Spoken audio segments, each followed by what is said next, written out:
I'm really happy to be here with you guys, but my brain is absolutely fried. No, it started here in Samarkand.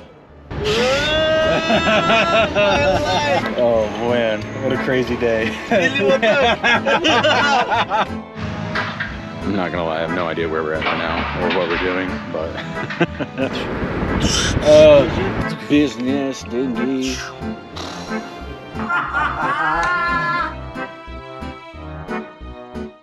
Well, good morning, guys. I guess it might not be morning for you, but it's morning for me. It's very early here in Tashkent. I think it's about 6 o'clock.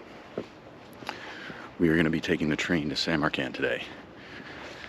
And I'm going to try to be more bold with my filming. I'm realizing that my footage from yesterday was maybe not the best because I was a little bit overwhelmed. But now that I'm realizing how freaking awesome people are here, basically, extremely friendly and polite, and they go out of their way to help you, I'm a little less nervous about filming.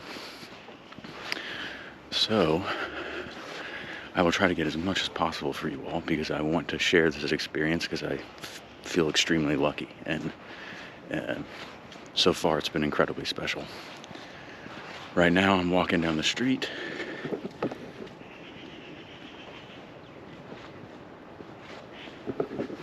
This neighborhood by our hotel is like mostly residential, it looks like, and like very nice houses and stuff. So, but there is a cafe, a Lebanese cafe down the street.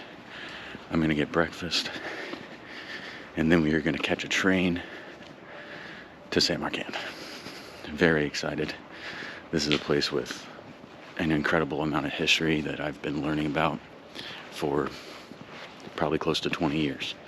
So I'm gonna feel even more lucky to be there and experience everything. So, davai. One thing I want to point out really quick, guys, is just the number of English language schools here. This one is one where they advertise everything, and I gotta say, you know, I speak a little bit of Russian, but I've been pleasantly surprised by just how good most people's English is here. It seems to not be a problem. So if you don't speak Russian but you want to come to somewhere like Uzbekistan and you're worried you might not be able to talk to people, don't worry. Just come. The people here are great. So nothing to fear.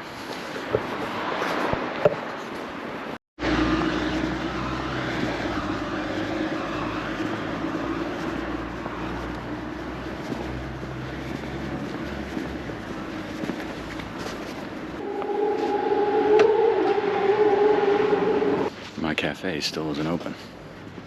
It's not good. I'm very hungry. We haven't been eating nearly enough.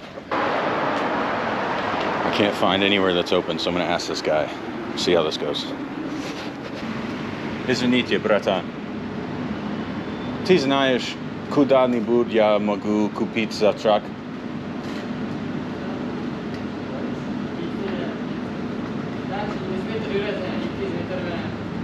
Как называется? Что? Самса? Далеко? Спасибо вам. Lebanese place isn't open. I'm looking for Samsa. Спасибо вам. Ты знаешь, куда я могу купить завтрак? Пешком.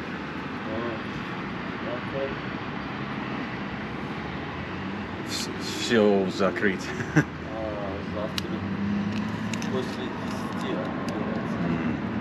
Не сейчас. Спасибо вам. Well, I've asked like 3 people, and nowhere's open for breakfast. It's 7 a.m. Everywhere's closed. Except I got coffee, so.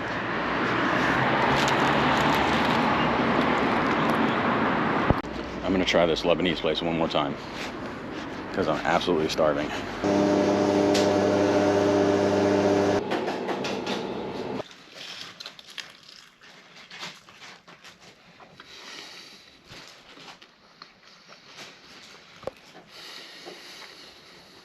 So we were able to get Lebanese breakfast. It's absolutely delicious.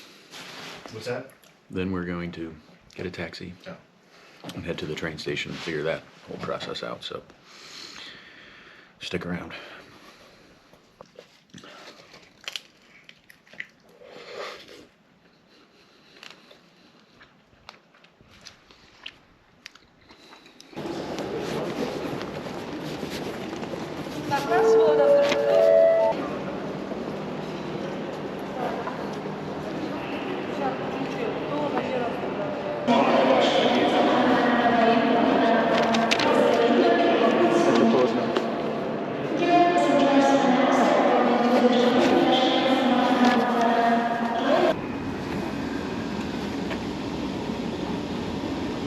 Good news, the next is me. Person number 35 and Yes. 36 on the right side, please. Okay. Thank you.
Так, 50, 70, 85.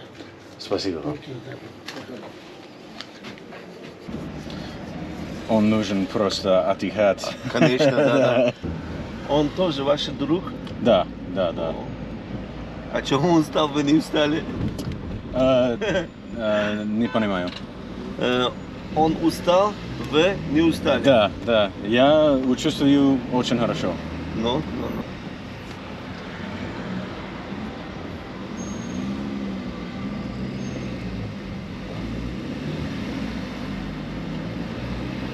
Запись идет, да? Снимаю. Покажу моим друзьям в США, как поживаю здесь. Ну. Очень интересно. Немного американцев люди знают об Узбекистане. Да. Наш самаркандский народ, Америки много Да. работает там, да? Сюрприз для меня. Ну. Мои родственники даже, друзья, все там. Куда в Америке? Разные места, где работают разные. Там Америки есть, Лос-Анджелес, везде там. Вы живете здесь много лет? У меня дедушка родился здесь, отец здесь, и я тоже здесь родился. И ранее дедушкин отец там родился. Да. Мы за это здесь. Иранцы, самаркандцы очень много есть чуть-чуть. Да. Вы путешествовать в Иран? Да? Он тоже, но я всегда хочу путешествовать там. Иран? Да. О, есть. Но очень сложный. Сложно? Для американцев, да. Это звонит он в гостинице.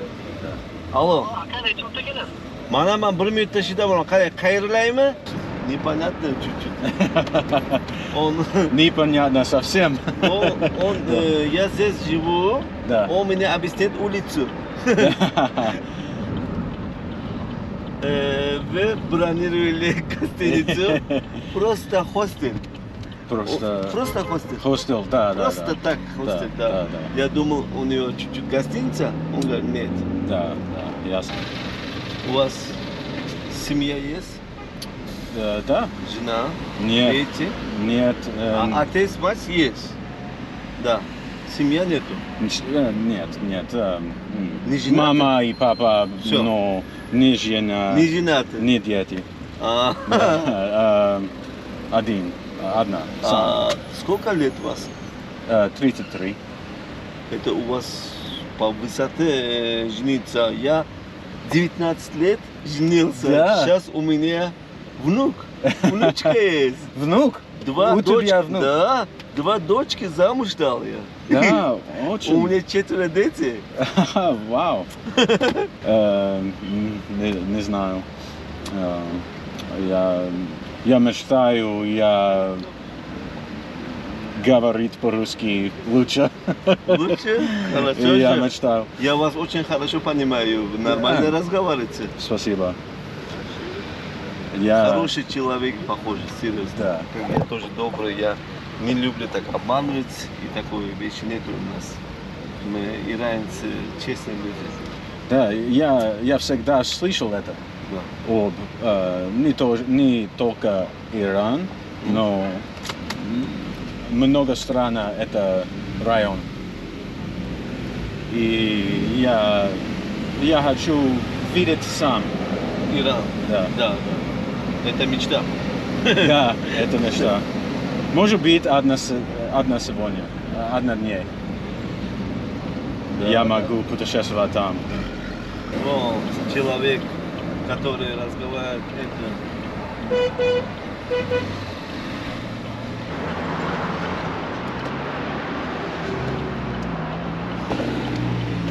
Aka şu teritoriyada yaşaymanmi? Assalomu alaykum. Noto'g'ri tushuntirdingiz-da,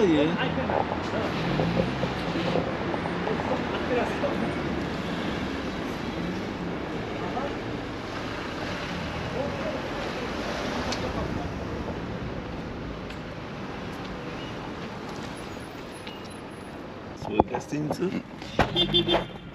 Very nice, yeah. A lot of tourists also A lot of tourists. from Russia, everywhere. From Israel. Many Americans. Yeah, generally. From Brazil.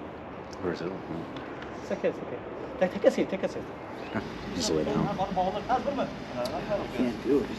What's up, guys? AB here. I just need to interject as I'm doing this editing. I'm realizing that I need to provide some context for you guys so you don't get lost in the video.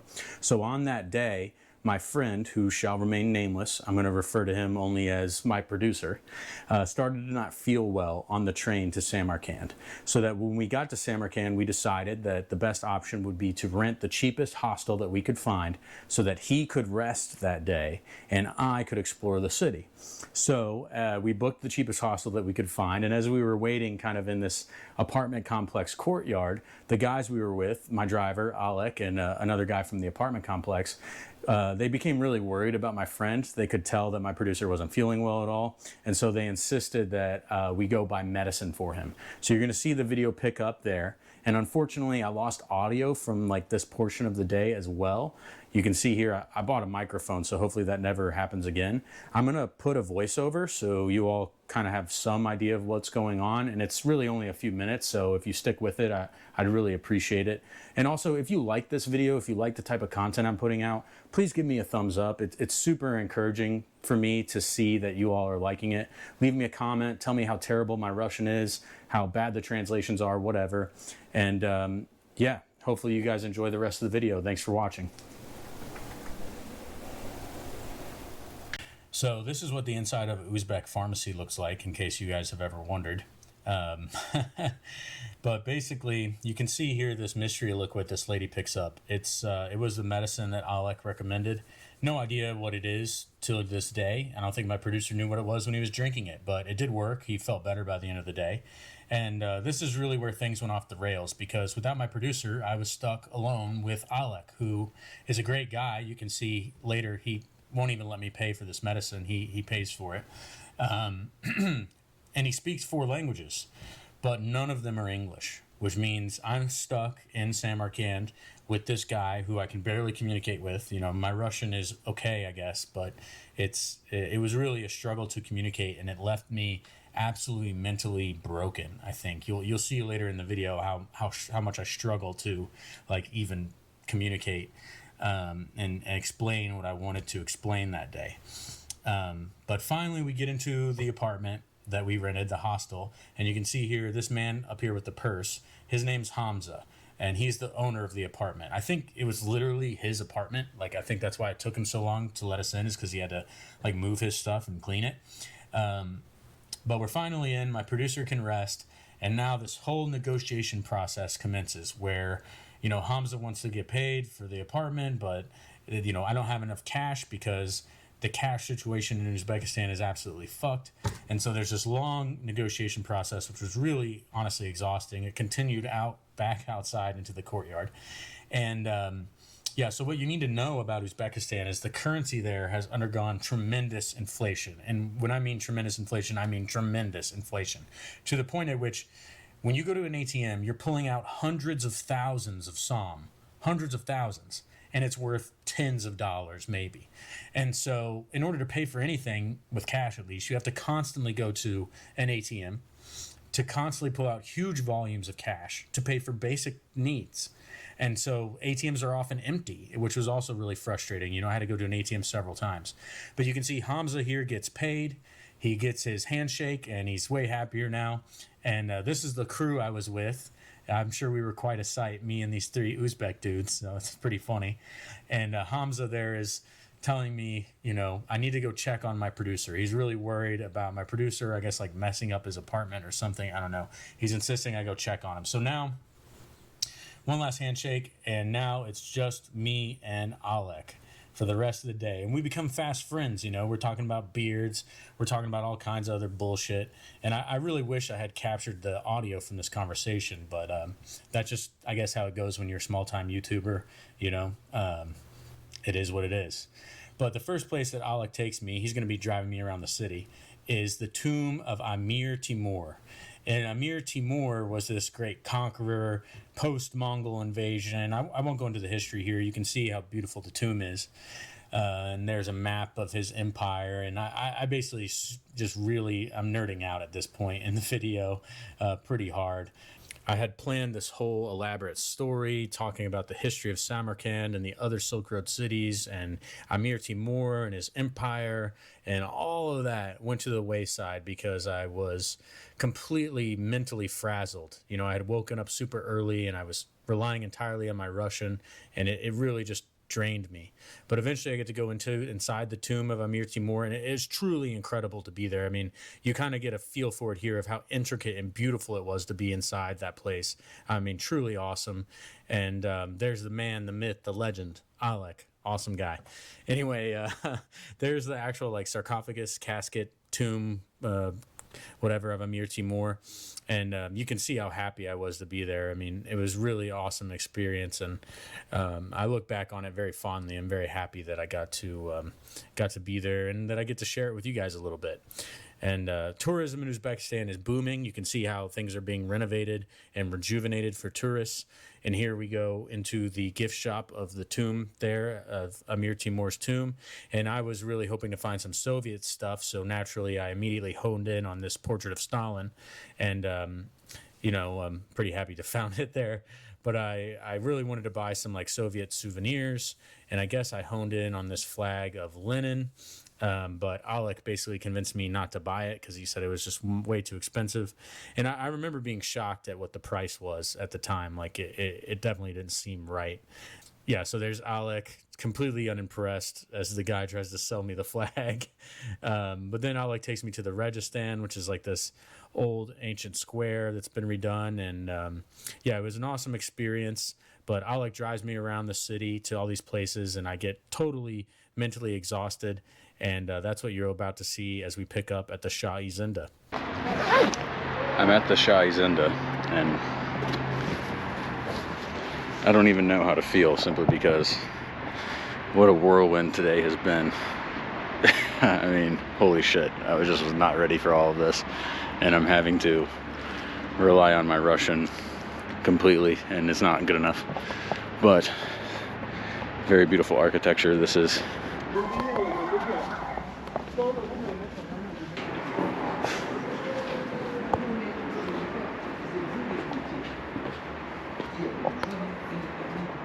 it's basically a collection of mausoleums that are historical but are being rejuvenated and redone for tourists.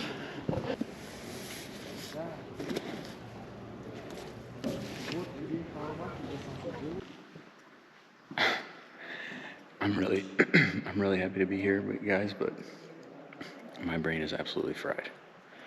Absolutely fried. I can't explain anything to you. I'm so sorry.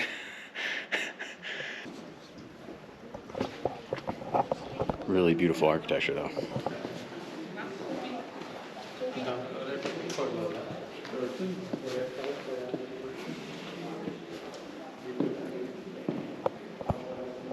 Wow, this one's crazy.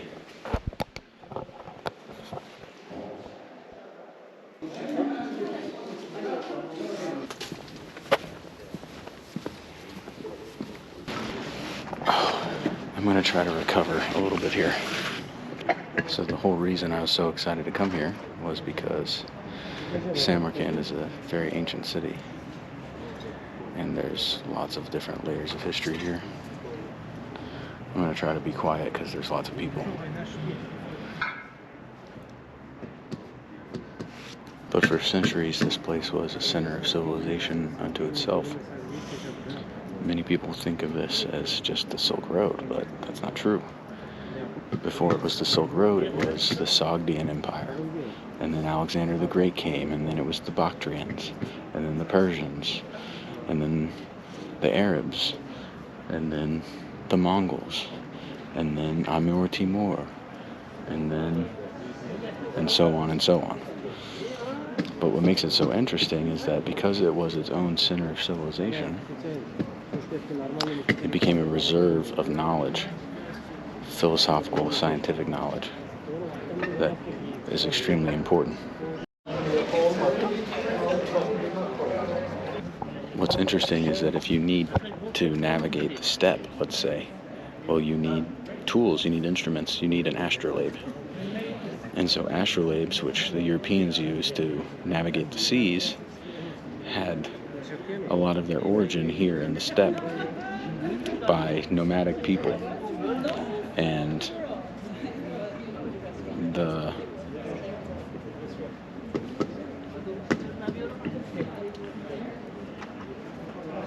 this is going to be a nightmare to edit. But because of these waves of civilization,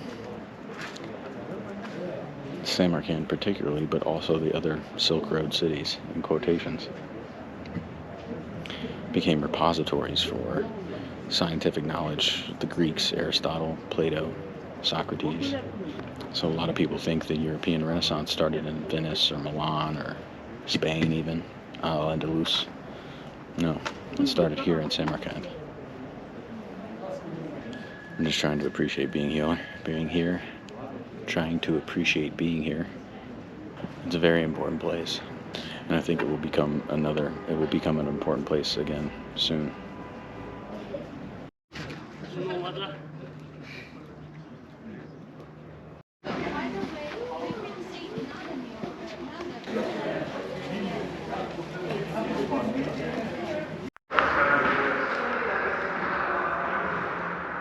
This architecture is amazing. It's so detailed and intricate. It's almost rejuvenating me from the absolute freaking chaos that today has been. Almost rejuvenating me.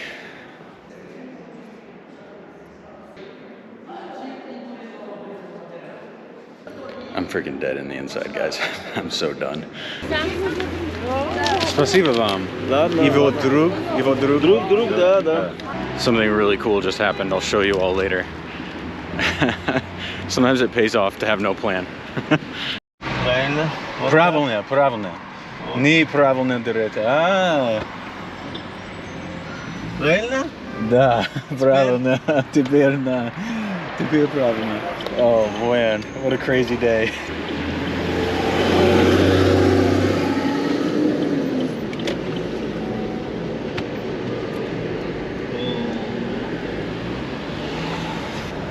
Красивый женщина. Да.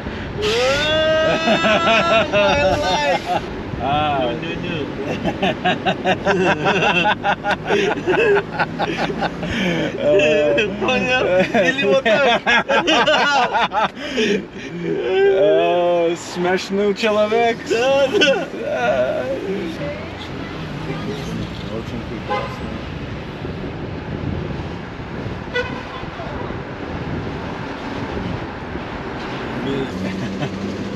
О, сломал. Bu.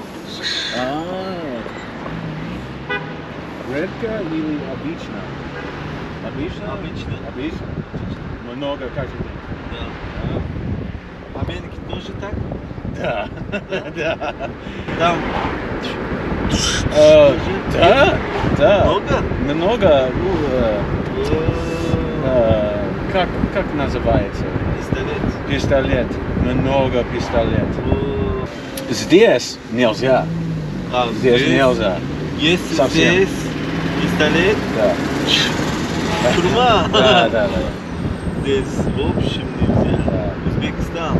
Да. Это не Америка. Узбекистан очень безопасно. Безопасно. Очень безопасно.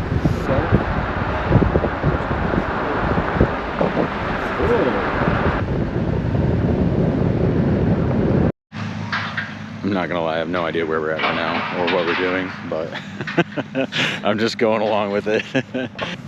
Может быть, 1 минута.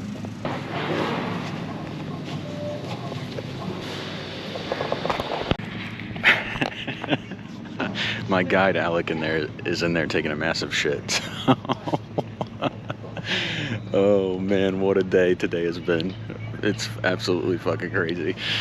I got this awesome book of linen pictures from Alec's friend because he saw I liked the linen flag at the Amur Timur tomb, and so he arranged for me to buy this book, which is super cool. And wow, man, you guys got to get out into the world and have some adventures. I'm telling you, it's great.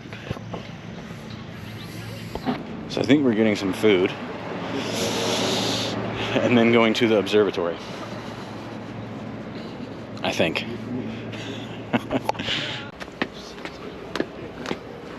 Сейчас увидим рыбы. Вот мавзолей. Сказочный город. О, много. Ну да. Америки акулы. Америки акула. Акула много. Акула. Белая акула. Не знаю это слов.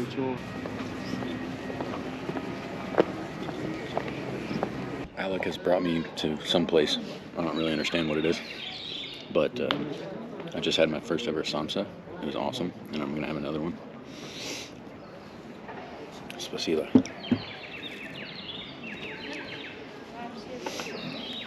Свежий и горячий. Свежий. Очень хорошо.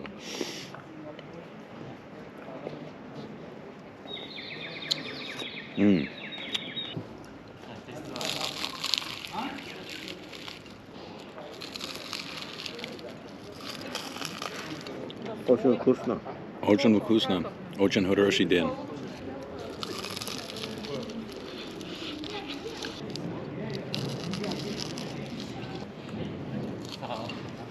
Красивое место очень. Будешь чай? Да, да. Спасибо. Это зеленый чай. Зеленый. Знаешь? Зеленый чай, знаешь? Да. Да. Черный другой, Я- зеленый другой. Я пью зеленый чай каждый день дома. Черный не пьешь. Иногда. Когда но- черный это плохо сердцу, да? Да, Болит. да. Но это очень хороший для Да. здоровья. Да, да. Здоровья.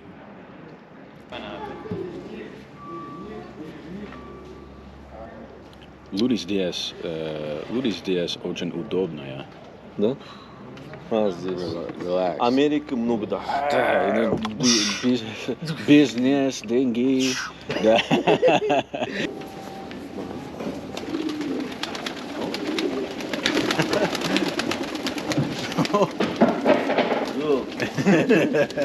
Лежит на спит. Вот, можно.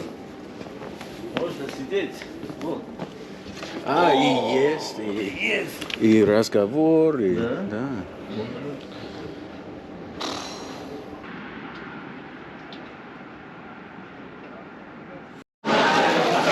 Guys, I'm in some bazaar with Alec.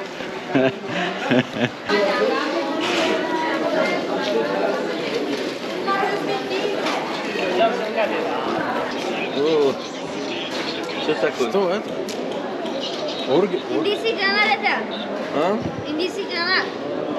Indian grenade. Да, индийская. So this observatory is kind of like the culmination of all of that history of learning that was happening here in Samarkand, because the science and the intellectual tradition of the Greeks was preserved by Muslim scholars here of Central Asian descent, like Al-Biruni and Al-Farabi, really, really important people. This observatory was built, and with it, very accurate measurements were taken for a long, long time. So it's very interesting. I'm very excited to be here. I wish I wasn't so exhausted and absolutely frazzled, but we're going to make the most of it.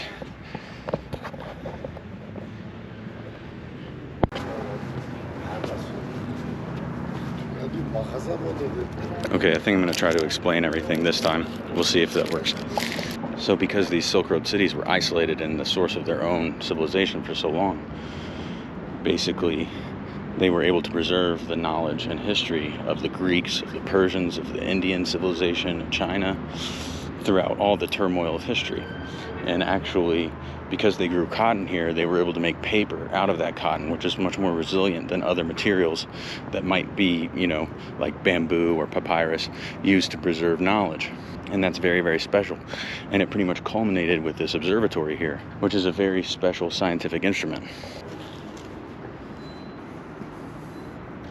Obviously, it's been restored, but Ulugh Bek was the inheritor of a long tradition.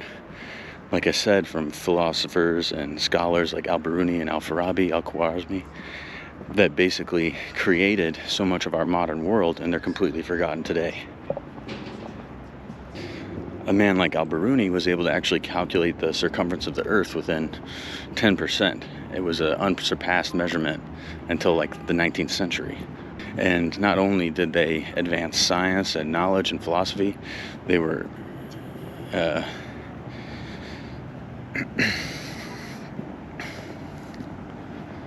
I'm so fucking gassed, you all. But they actually also translated many of the ancient Greek texts into Arabic.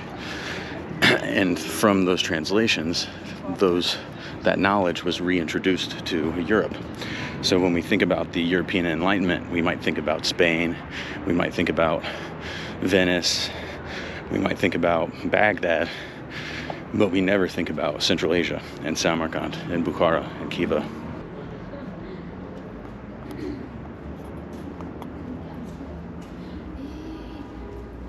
So I hope I kind of told the story that I wanted to tell you all. But you also got to see this crazy day that I've had. Probably one of the most crazy days I've had traveling ever. So that will kind of substitute for the missing parts of the story I didn't get to tell. But yeah, holy cow. I don't know, maybe I'll show you a little bit of how tonight goes. Maybe I won't. I'm pretty tired. My brain is absolute mush. Yeah, what a crazy day.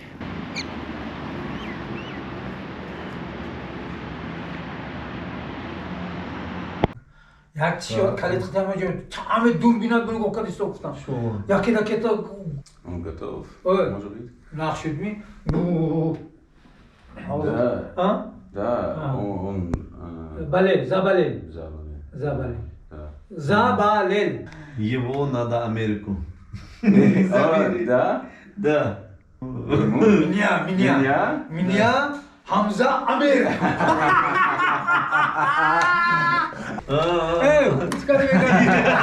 Спасибо. Спасибо. Спасибо. Дружба. дружба